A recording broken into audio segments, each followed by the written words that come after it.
Hey, greetings everybody. Keith here. Hoping everybody's having a good day, enjoying life, living life, loving life. We're going to go back at it with I think this will be the final portion of the brief that I was talking about. We'll see. Uh,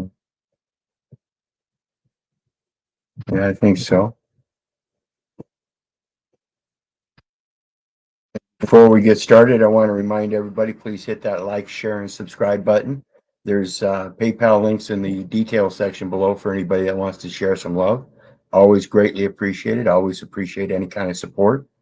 And of course, the StreamYard link is there for anybody that wants to come join the panel.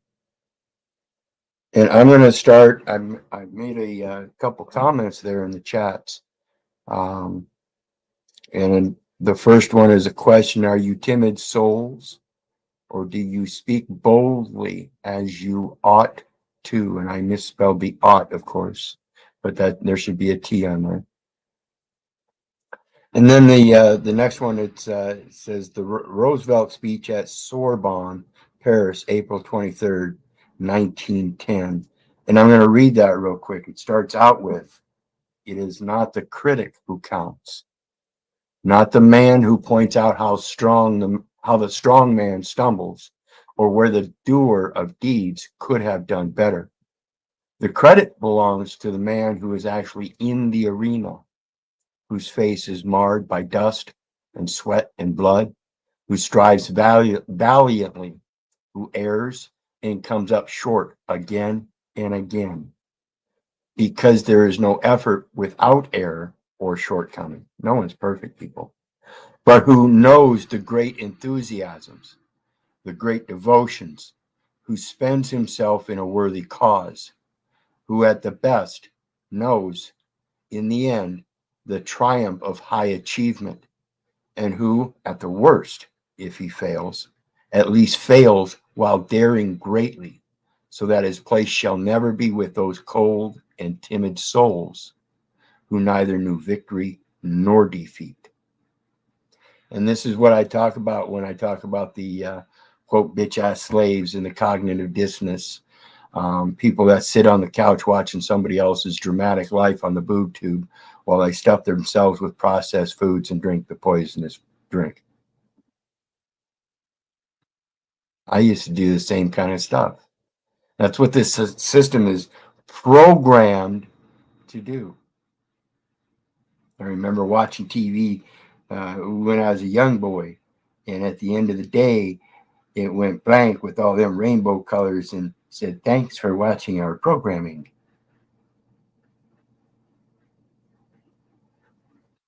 So, again, tonight we're talking about that brief and my involvement in the arena. And we're going to talk about those that I have to communicate with as it relates to the executive, um, what is it, Executive Office of Immigration Review that we spoke of last night. That's that immigration court, the merits hearing, calendar hearing, and putting forth that spiritual credit. So, in having to be able to speak boldly as I ought to, and putting forth that spiritual credit, supplemental and superior to the manual credit system, there are certain people that I'm going to have to talk to. And I've mentioned this at the beginning that I was going to be needing to speak to the state chaplain. Well, the state chaplain is under the Iowa National Guard, which is part of the Iowa Adjutant General, which is Major General Stephen E. Osborne here in Iowa. And then, of course, the Iowa National Guard, the state chaplain is a female, the first female state chaplain in U.S. history, May of 2022, I believe. And then, of course, I've got to talk to the Retirement Service Office. That's in relation to the AARP that I mentioned the other night. Office of Inspector General, because we're going to be inspecting the records generally. And of course, this is all the selective service. Selective service, 32 CFR 1604.2, I believe. I'll double check that. Area office. Selective service is responsible for all administrations and operations within the board or boards, or excuse me, what is it? For the board or boards within its jurisdiction. So all of these jurisdictions are part of a military jurisdiction. See, the board that operates under the hospital is administrating medical programs and services and items. That's where it all starts, that medical insurance that everybody's been brought to believe is a benefit. No, it only benefits the medical research programs. Again, the enumeration at birth is the creation of a vital statistic record for the state. Then, of course, the AARP, I've got the card and it's valid through May of 2024. It's got the membership number and a routing number. The acting postmaster here at the local post office, because that, I believe, is the judicial officer. The Judicial Officer Department, a neutral and independent forum within the United States Postal Service, comprising of the judicial officer, the administrative law judge, and the Postal Service Board of Contract Appeals, all within the local districts and the local boards. Selective service. Blackhawk County District Court for the administrative law judge. And of course, the Postal Service Board of Contract Appeals as a judicial objection to administration of a probated estate in violation of Scott versus McNeil. Not a United States citizen, not a resident, not a federal, state, or municipal officer or agent, not a national of the United States. The term national would only apply by sui juris, or jus soli, stateless. And we're going to talk about that tonight, because last time we talked about the perpetual traveler. So tonight we're going to start out with the global citizenship.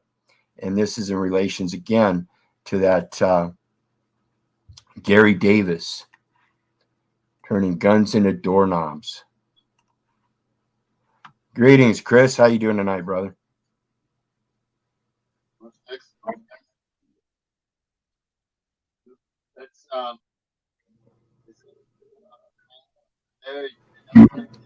Your mic is in and out, brother. You can hear me now. Go ahead and try again. I'm just maybe I'll plug my headset in. All right, try that. We'll come back to you. I'm going to go ahead and get this presentation set up.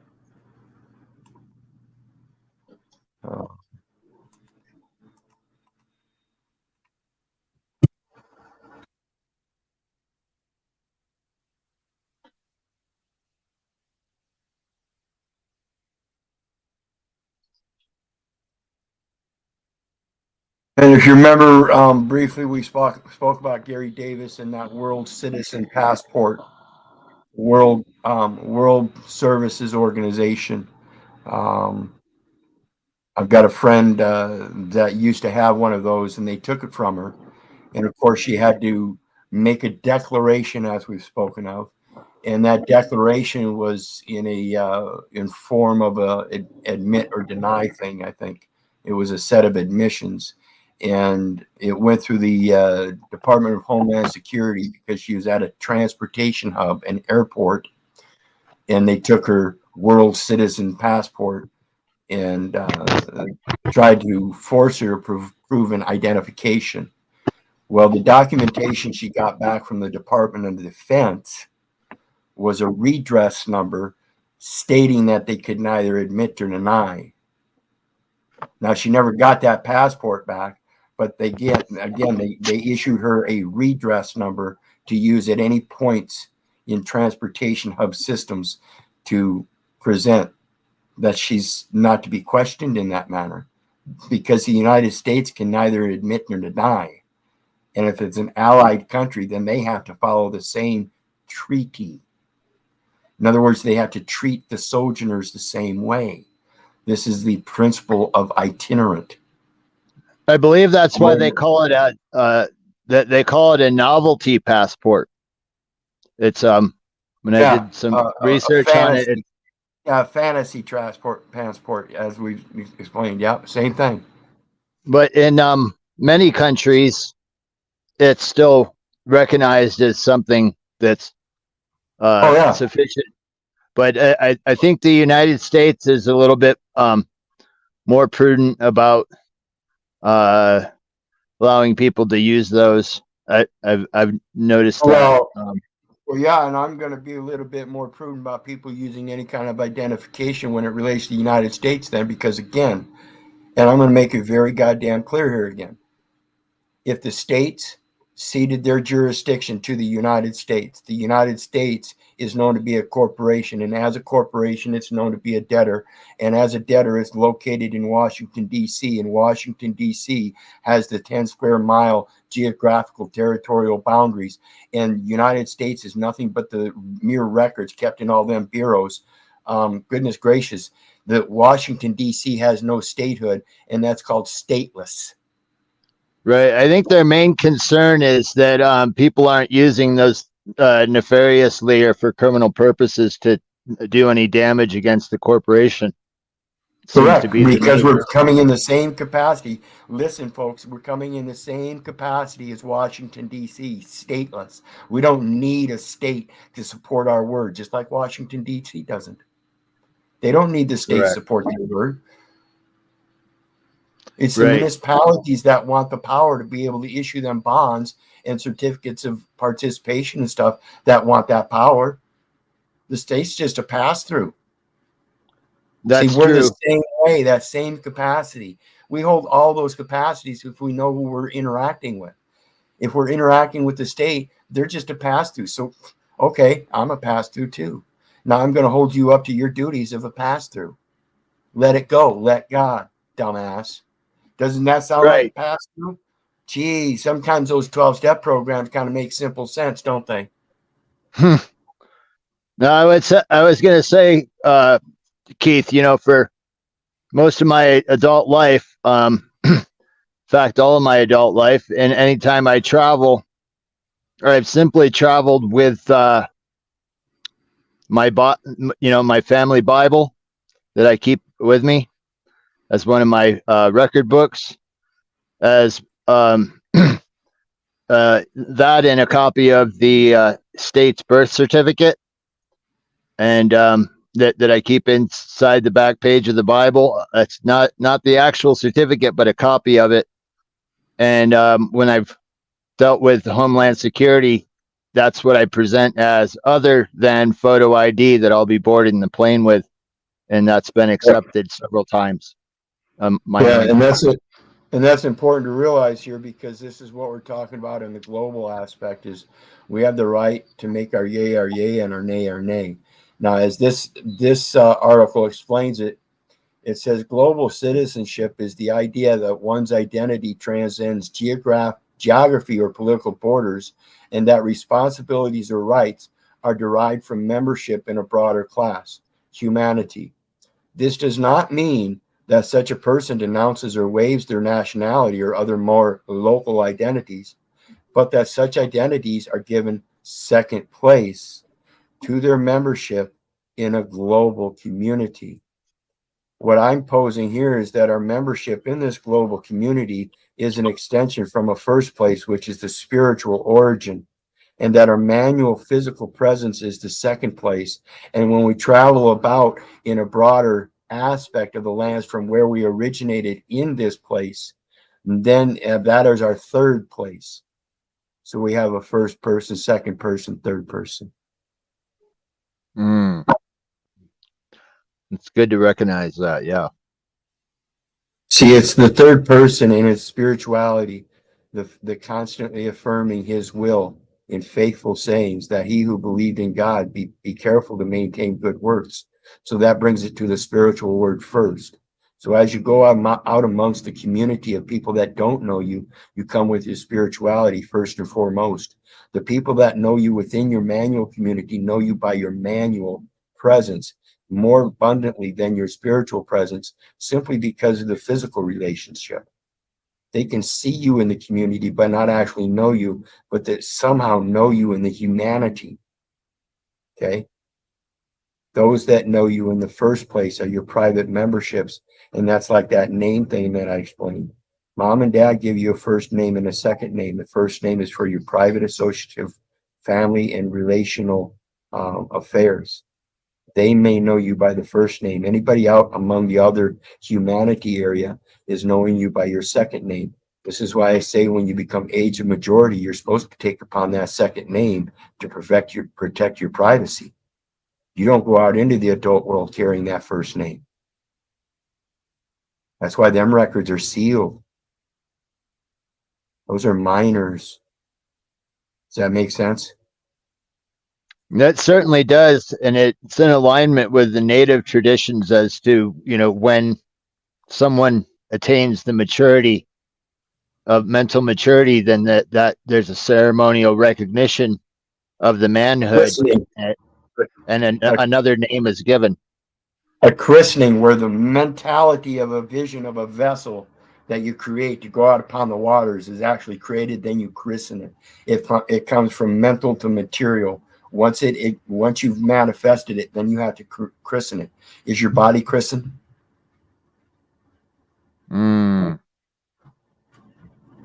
Certainly.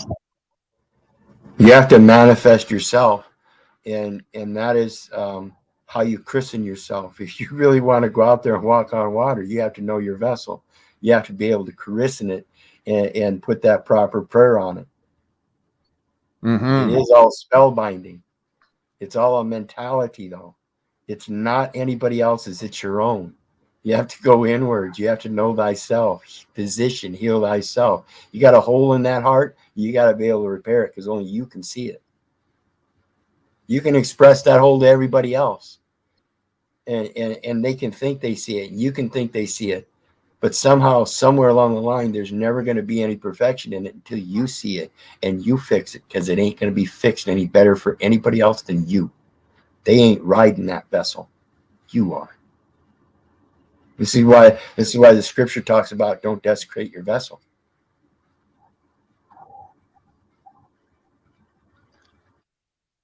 No doubt. And that goes into putting foreign alien substances into it that are unnatural and inauspicious for the processing. In general All that usage, processed food. yeah. In general usage, the term may have much the same meaning as world citizen or cosmopolitan. Cosmopolitan is what they're comparing it to. And that's a universal community. World citizen says cosmopolitan is the idea that all human beings are members of a single community. Its adherents are known as cosmopolitan or cosmopolite. Cosmopolitanism is both prescriptive and aspirational, believing humans can and should be world citizens in a universal community, coming together as one. That's the one world government, letting every individual know that you have your own authority. This is why I say when we talk about these courts, these administrative courts, in effect, they're the Roman courts. And there's 12 presumptions of the Roman court. One of them is public service. So in the admitting and denial, you have to admit that you're a public servant as well. I'm a servant unto my public, particularly when I go out amongst the other members that don't know me, and I try to bring forth and add something to them and never taking anything away. I am a zero, but when I leave, things grow. Right. That leads us to also with that presumption of death that is there, which my understanding is that's metaphorically like insolvency, because it's always been illegal to be the debtor, to be in debt or whatever, right? So insolvency would be one who's with a poor fund of knowledge of the subject, or of the subject matter of managing his own self. Yeah, well, yeah, and that goes to, again, I repeated Johnny Appleseed last night. See, Johnny Appleseed went around supposedly planting all these apple seeds, right?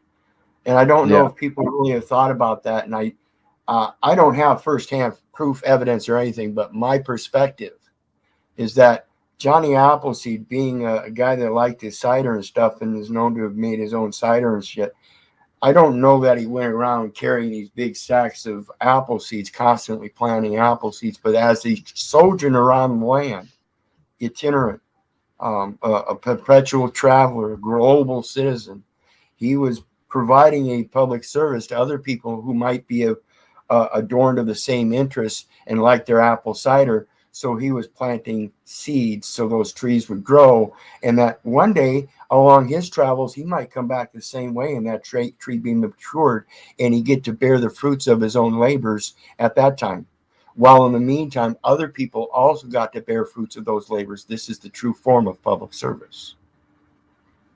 Prosperity and true. abundance, replenishing the earth. This is what the scripture says. I just don't see that people really see that as like wording, because they don't really read the scriptures the way I think they should. Very simple, very plain, and not as if though it's a true fact or anything, but rather a guide to let you see the observances in the world for as they truly are. It doesn't take anything to plant an apple seed. Life will go on without man, and animals will plant those apple seeds. They will spread on their own.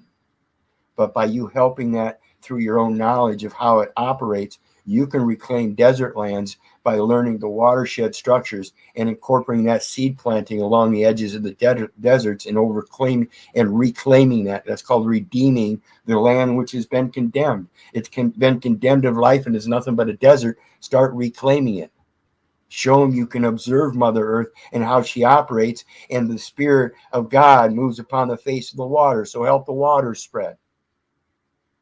I don't see how people True don't that. see. So the cosmopolitan idea is more along, again, prescriptive and aspirational, which is what the scriptures are, is what I see them as. They're not truths. They're not facts. They're actually known as hearsay. And as hearsay, you can use them for their moral aptitude and look at them and see the inconsistencies and impossibilities if that's what you think. It's for your own interpretation and discretion to guide you in your reality of your observances before you, the things that you really see and you really hear, taste, touch, and smell. And sense in other ways. You have a sense of balance. You have a sense of direction. You have a sense of right and wrong, even. You have a sense of up and down. You have a sense of left and right. All of it. And it goes to usage. In education, the term is most often used to describe a worldview. In other words, you have to have that 360-degree perspective by 360 to the 360th power. That's what's going to give you that globular perspective, that worldview. You have to be able to take yourself out and see yourself from somebody else's perspective. And the more perspectives you can fill in those gaps, the better you're going to have of that reflective image of what you're trying to illuminate. Nicely said. And real quick, I want to remind everybody, please hit that like, share, and subscribe button. There's PayPal links down in the details section for anybody that wants to share some love. And the link is there for anybody that wants to jump on panel. Let me drop it again just in case it's bypassed anybody. And I want to thank Chris for joining us again, always. And kick out the repairman, JLV2MW. Anybody else that's down there, appreciate your support. And we're going to get on to the next one, as the next one is talking about the statelessness that I just spoke about with Washington, D.C. It has no statehood. It's known as stateless.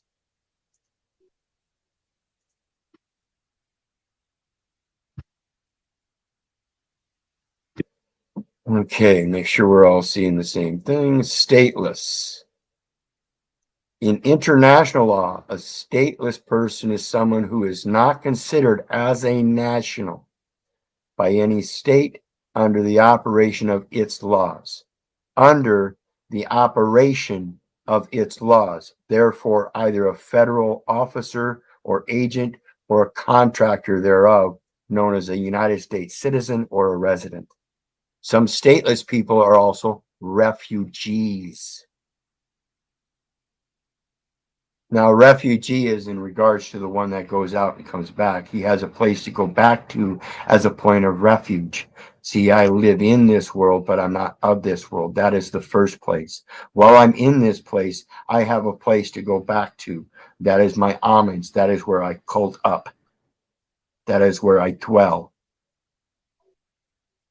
When I go out on the world, that is my third person.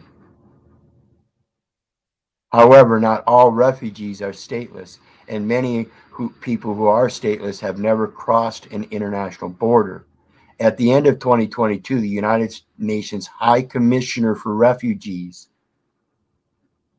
United Nations High Commissioner for Refugees is a United Nations agency mandated to aid and protect refugees, forcibly displaced communities, and stateless people, and to assist in their voluntary repatriation, local integration, or resettlement to a third country.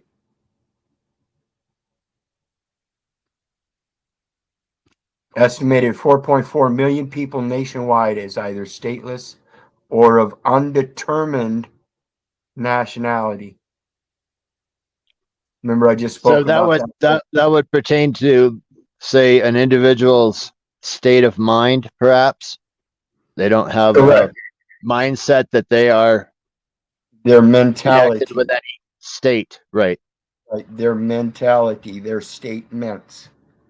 Mm-hmm. My yay is my yay, my nay is my nay. And like I spoke of my friend that had that World Service passport and had it taken, they gave her a redress number. And again, that was an issue from the Department of Defense saying they could neither admit nor deny. So it was undetermined nationality. So if one would read and comprehend a constitution, then they'd be able to essentially adopt that as the charter that they operate under, Right. and then they could be uh, they could become a state national rather than a stateless person. Is that what Right. you're saying? Right. And there's still a difference there yet. Watch this. The status of a person who might be stateless ultimately depends on the viewpoint of the state. And notice there's no capitalization. So this is open to interpretation as to what kind of state. It is not specified or particularized because of a capital S. So there isn't a specific definition. This is an ambiguous definition that says it could be a statement of mind, a state of mind statement with respect to Right. the individual, which again is the record. And there's no one that has a greater statement on that individual than the man that is relative to that person and his state of mind, his statement. My yay is my yay, my nay is my nay. I know the difference between the record and myself. Well, that you're saying the lowercase is indicating a state of mind, and I've also And understood that interpretive, the it's lower, indicating it's yeah. indicating an open interpretation. So what it's Mm-hmm. doing is it's placing an inconsistency here that it's an ambiguity. It's obfuscation. So we I have to see. clarify it. We have to clarify it. We have to be specific about it, not general. We can't So if even one be. said we are the lowercase United States, all lowercase, would that not? There is no. There is no such thing. They always Right. make it a noun form. I've seen it written in that form previously to refer to those who manage their estates and executorship, that they've been referred to as the lowercase United States. Find that I don't for know. me and show me. Yeah, I'm not saying that it's written in the code. I'm saying that's been a popular way of thinking among people that manage estates. Anyway, it's interesting that you brought that point up, because the it really does have to do with our state of mind and being able to articulate what that is with in our will and whatnot. Yep. And that's the important part right here, the will. Watch this. It says conflict of law. Remember I spoke earlier about the demand for birthright. This is the memorialization and placing in the record the heralding of a legacy heir, one of the children of God. And this is the element that's missing. And it proves a conflict of law. Conflicting nationality laws are one of the causes of statelessness, because the conflict of nationality is itself a conflict against my spirituality, as I discern through my interpretation of Jeremiah 1:5, who is one of the apostles, or one of the uh, gospels.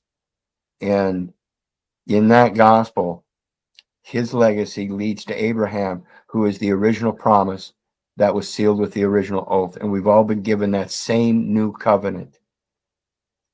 In that new covenant and the acceptance thereof, that is our demand to the birthright. And that birthright is the just soli, right of the soil, denotes a regime by which nationality is acquired through birth on the territory of the state. This is common in the Americas. This is that birth registration.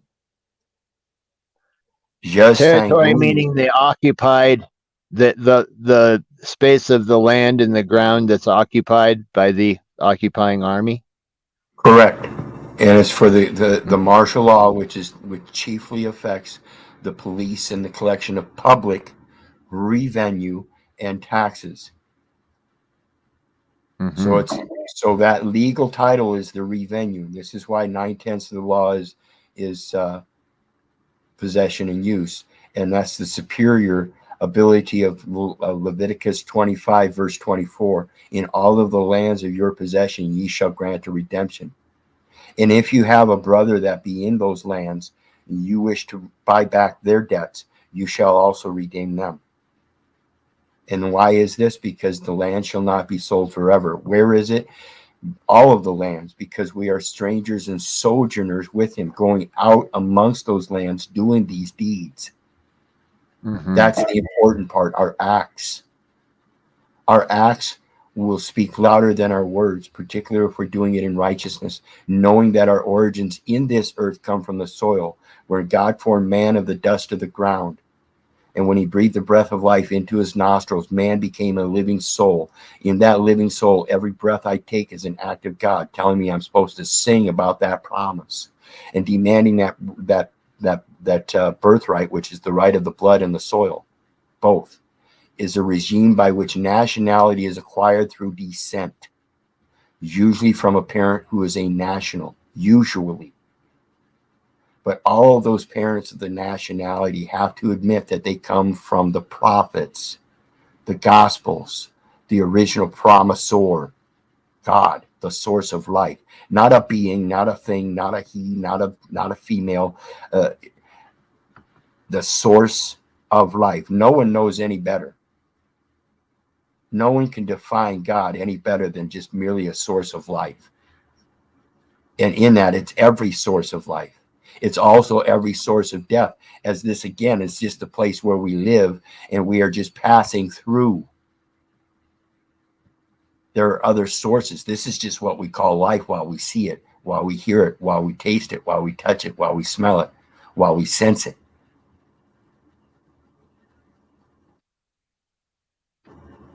And we're supposed to be able to write that journal, herald that journal. My yea is my yea, my nay is my nay. We can just speak it into existence, and other people, if they want to write it, they can write it. Just make sure you know what you're saying again. Coin your words or purse your lips.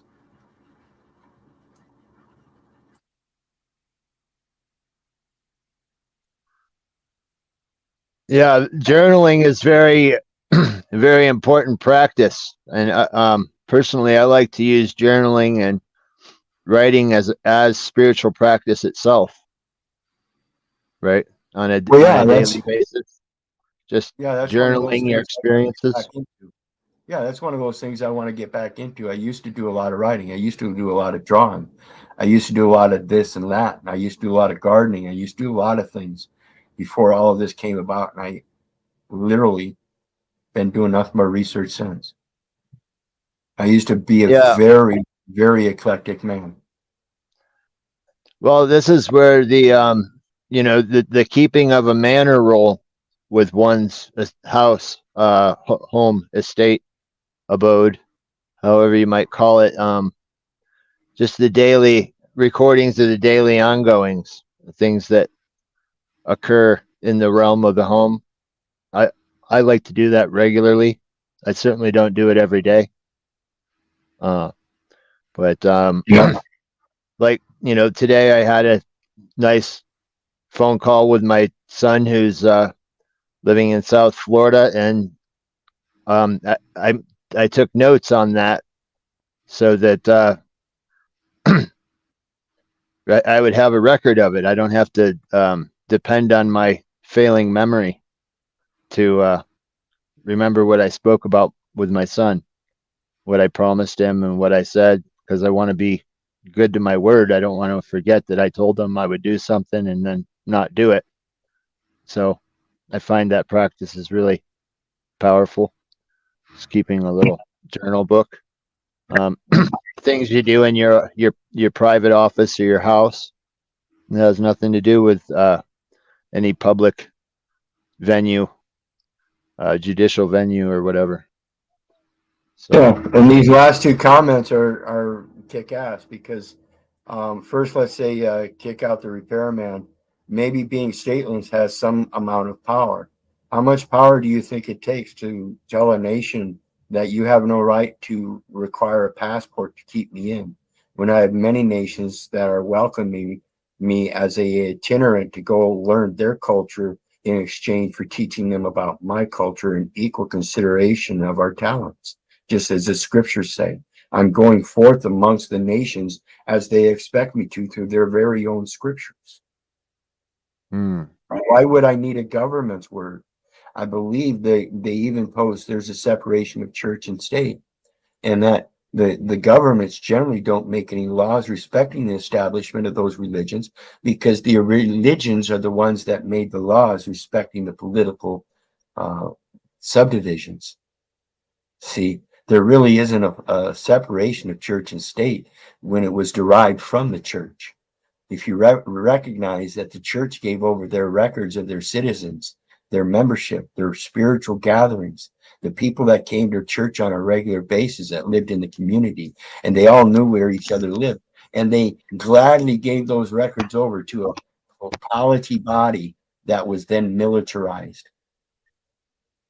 People don't see this. If you really studied the history and went back into the etymology, etiology, and epistemology and get back to the roots of everything, you'd see how all this stuff springs up and grows like a weed. Hmm. And it's done through the language. That's the weediest one. And like I said, it's a fucking amazing, amazing thing. It permeates Well, every aspect of your life, every last bit of it. English is predominantly been used to keep the realm of the commercial commerce and the empirical uh, scheme together. That's my Absolutely. opinion.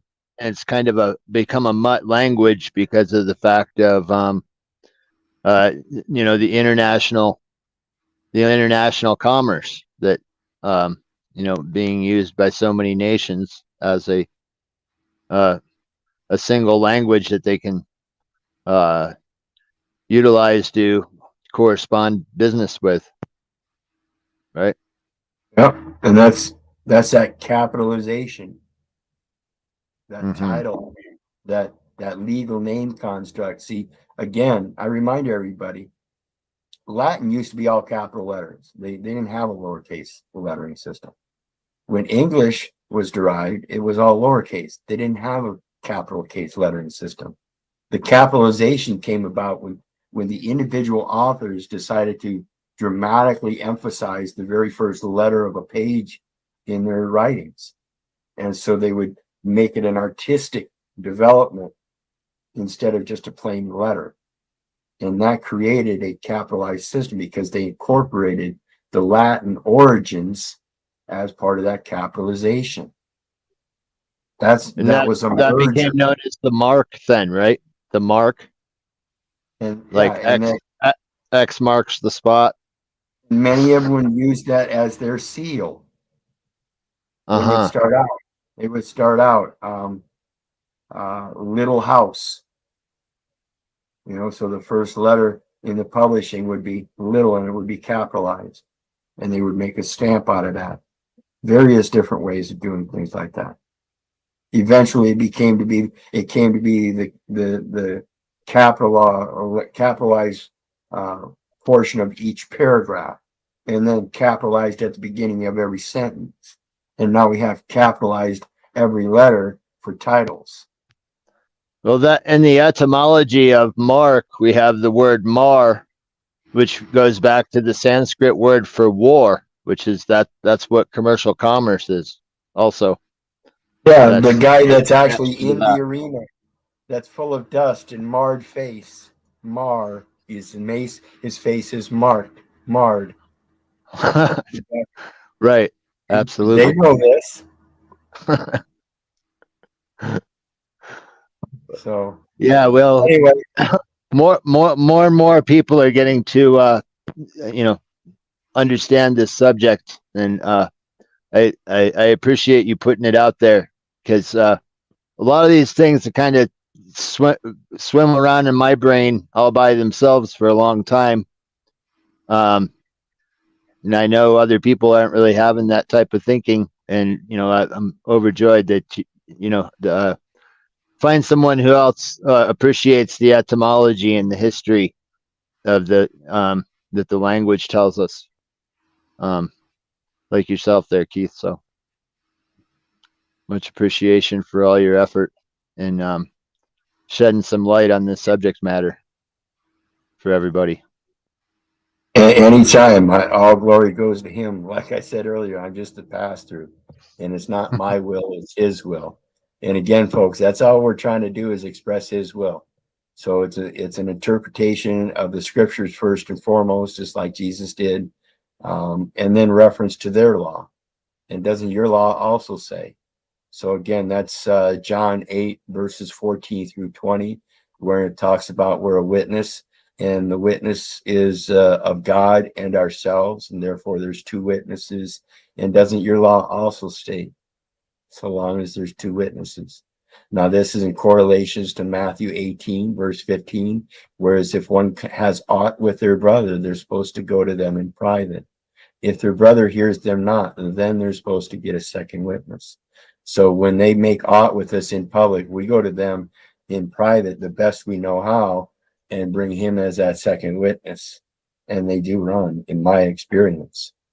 Well, we're But doing this in contract with our brother tomorrow, uh, regarding a debt collection company and the fact that they have not performed according to their regulations, and we're bringing two witnesses into the equation, and yeah, basically we're going to be able to refute their wrong presumptions of non-performance in a matter. But well, not only that, but when the record shows that you're not actually suitable to perform, then that also creates the obverse. You know, I'm not suitable to perform. You're trying to contract somebody that's not a federal officer or agent, or in contract with the federal government to be able to provide the proper identification to let you know that you're not trading with an enemy. I don't know how the state sees me, so you would have to ask the state if they see me as an enemy. Well, being seen as an enemy would be probably due to that it appears that we're increasing this thing called the national debt, and we're never balancing the ledgers. Exactly. Properly, exactly. Right? So when they check to see if the state has whether I'm an enemy of the state or not, and they say no, he's actually the beneficiary. Oops. Right. Right. Well, they like to be surprised, I think, sometimes, by some of us. Yeah, exactly. That's why I love it. I love seeing all these nooks and crannies that I can get them by, because every time I'll reach around and grab them by the ball, say, oops. Right. Well, sometimes you kind of just got to stand by and let them do their wrong things so that you can, bring forth the amendment for the correction. Right. Yeah. That's in our situation. We saw that they were doing a lot of ignoring because of their ignorance. And so we just allowed them to continue on with their nonsense and evidenced everything that they're doing with our witnesses. And now, we have some standing to give them pushback. Absolutely.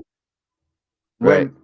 When we realize that we're actually the creditor and stuff, and we put these supposed creditors on the line with this shit, it's realizing that through that use of the name, address, and social security number, that information that they got, and then turn around and resell and come at you as creditor.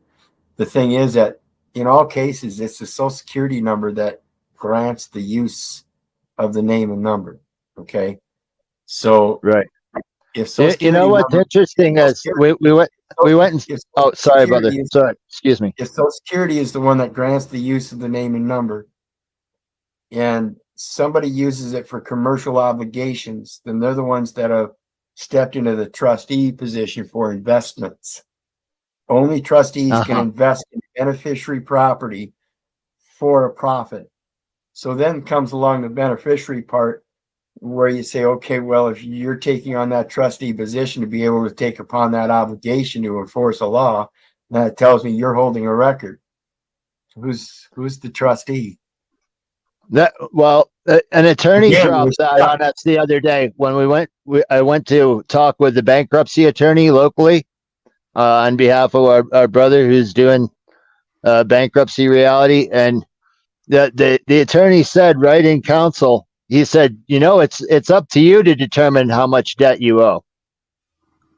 It's not up to any other party other than yourselves to determine how much debt you owe, and you determine that, and then we'll take care of paying it. However, he came in there and reserved his right to subrogate without prejudice and all that in his contract, but because of that, the attorney kind of opened up and said, hey, all we need you to do is determine what debt you think you owe on these taxes.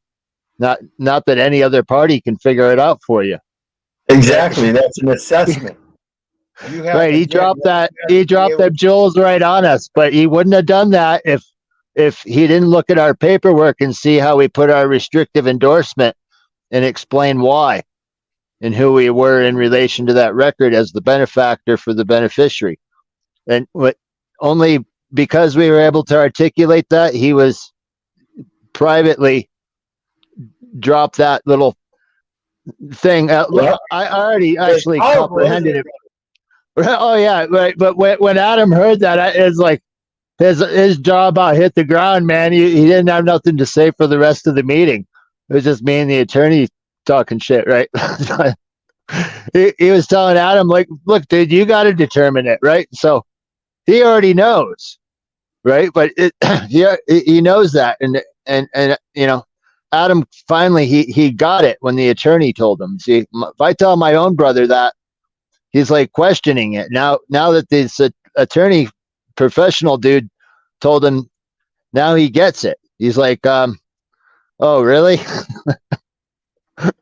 Well, Yeah, I don't see where I don't see where I have an obligation here because I've already given everything that's needed. I've already right when he signed the bankruptcy paperwork, he gave them the security, he gave them the funds that they need to settle the account. In his opinion, right? So it'll be interesting to see what the outcome is, but it's kind of interesting to see, you know, like once you present knowledge in a certain way, these people in the law society kind of fess up to what's going on if you're paying attention to what they're trying to tell you, because they can't tell you directly. They can't come out and say directly to you what's going on. And I'll try to express directly to you the difference between benefactor and beneficiary, as our brother spoke of earlier. It's very powerful, folks, when you look that up. Put it in your search engine, benefactor versus beneficiary, and it will tell you the benefactor is the one that gives to the beneficiary. So again, it's that record is the beneficiary, and you have been giving data elements. That's what you've been gifting to their record, and they are benefiting from it because they are a holder of the beneficiary. Okay. Right. And my brother filled out his paperwork with that in recognition, and then gave notice to the attorney that he appointed that's the way he wants to present himself, and that's what the attorney has to represent, is he's representing him in the capacity of the benefactor for the beneficiary, in the for the right of subrogation and without prejudice, so that no one can prejudice his rights. And the term benefactor, when you know that term benefactor versus beneficiary, and you're able to express to them that you gave all that you gave to the beneficiary, and everybody else is trying to use that to take more, you're the one that they get everything from for that beneficiary record. Okay, that is putting out and then coming back. You have to allow it to come back by knowing it. Otherwise, if you're not able to express that, they're not going to ever believe that you know what you're talking about. And that is that right of subrogation. You know that they hypothecated your customer's signature and created all them securities and took those data elements and incorporated them into investments for profits. And they held those profits against you. You have every right to them. You have every right to all subrogation, all them taxes, SSI, FICIA or FICA, all your fines, fees, penalties, all your charges, your registration fees, all of it. You're not required to pay a dime if you have full faith and credit. That's the equal consideration. United States offers full faith and credit for all debts, public and private. All you have to do is extend that same full faith and credit. Where do you get that full faith and credit? Your meritorious actions. Right. Well, we told them now we're having an accountant do a full forensic accounting. And once that's completed, then we'll provide that information to the trustee through the attorney, can present that to the trustee, and then they can sort out the accounting situation, whether if it's determined that there's a tax owed because he runs a for-profit company, then of course we'll make sure that gets settled. And and if it's determined that money is owed to him, then that'll come out in the forensic accounting audit that goes to the attorney, and the attorney firm is agreeable with those conditions. Right. Correct. And they should be, because that's a normal contract term. I've got a sales agreement, again, from the local emergency room, from when I first thought I had some kind of issue with my shoulder. I went in to find some kind of alleviation for it before I found out I had lung cancer. And they handed me this sales agreement. And on that sales agreement, it says very plainly, the customer agrees to pay. And I'm not going to quote exactly here, but it's for like a third party expense for the equipment. so long as the credit is given to the customer's account. And this is a basic directive under 12 USC 813 for deposits, where once that deposit is received in a financial institution, then they're obligated to give credit if they haven't already given credit. It's a basic element in their code. And then it's further supported in the 12 CFR 204.2. Same thing. Definition of deposit says the same thing. It reiterates the same thing. Well, Two witnesses. Two witnesses. Yeah, we've accomplished that, and working with others as well. I just wanted to say before I forgot that I was able to. I had a small issue with the lung cancer, and I was able to get rid of it with calamus root, using calamus root and calamus root tea. Pretty much knocked that crap out. So if you can get to your local herb store or order it off the internet, I found the calamus root really it just knocked my issue out, and that was over 5 years ago. So I'll have to check into it more, but I do think I've got some herbal teas from some friends that have some calamus root in it. But I'll definitely check that out further. Calamus is the strongest herb I've found for supporting lung function and strengthening the aura or the the self-defense mechanism of the body in that area. The immunity centers. Yeah, I was immunity centers. Thank you. And I was just I went from actually having a really hard time breathing and not getting enough oxygen in my body to after a couple of weeks of drinking calamus tea, that all of my breathing pain went away, and I was actually feeling like I was able to get up and go for walks and things that I was having trouble doing. Well, when I got the results from my scan this last week, they said it did shrink a little bit more. I was kind of hoping it would have shrunk a lot more, but it didn't seem to shrink a whole lot more, but it has shrunk. So we're looking into that. And I was talking before about I don't want to go under the knife for sure, but if it's not going to shrink anymore, that might have to be one of the options. But at the same time, I've still got to do some more research, like you just mentioned, the calamus root. So I'm going to, I'm in the phase of doing that as well. There's some other things like mullein. Mullen's very supportive of that lung function for that purpose as well, and it has a bit different frequency. But the leaf itself of the mullein looks a lot like the cilia inside the lungs. It's interesting. A lot of herbs tend to have shape and form qualities of what they support in the human body. And so mullein might, which grows all over the place, wild. That's a good one to add to the calamus root. But I really pray that you you overcome that issue with the lungs that can be very detrimental to your overall health if you can't get enough oxygen in the body. Absolutely. Yeah. All right. Well, with that, guys, we're at our hour, so we're going to shut her down. If you got anything else to say, brother.